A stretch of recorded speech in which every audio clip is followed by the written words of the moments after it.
Again, we talked about, and this is the same kind of a thing, a magic show.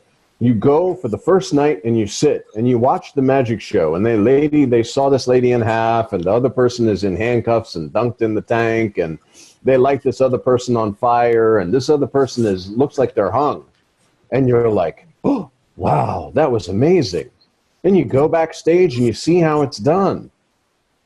You know, the tank is like here and the person's behind it. It looks like the person's in the tank, but they're not. Okay, the next night you go back, you're not going to be shocked and amazed. The illusion has been revealed. You're no longer looking at it and saying, oh, wow, look at how the tank is done. No, because even if you try to pretend like, wow, that's really cool, you've seen the reality. The reality is going to tell you, remember, there's a guy in back of the water. It's not he's actually in the water. It looks really cool, but it's not real.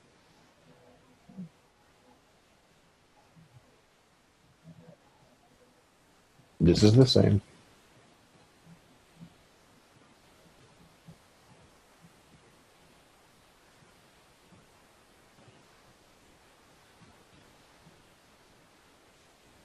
Like Maharaj says, how you were prior to being this, how you'll be after leaving the body, I don't know.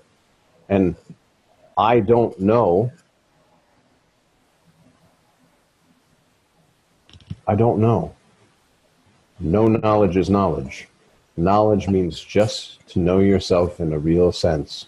You know yourself in a real sense by spending some time with your selfless self through meditation, through mantra, through inviting the attention of the invisible listener.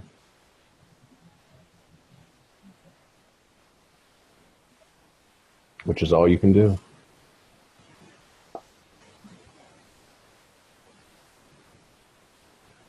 Because just like all the spiritual practices that you may do in your dream, when you wake up, they're finished. They had no benefit whatsoever.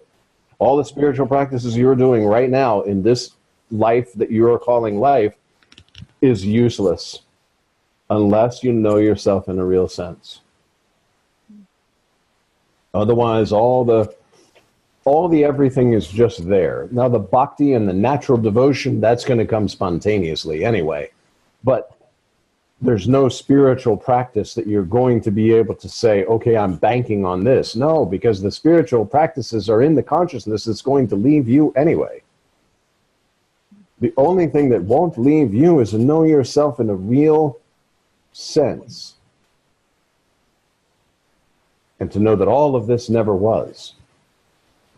And have complete conviction. Just like Maharaj says, when your parents say, you're a boy or you're a girl, or you're a man or you're a woman, that's the conviction. Master says, you are Brahman. You are that selfless self. The entire world appears on your spontaneous presence. You are a projector of the 5 elements. There's no birth and death to you. Discover this.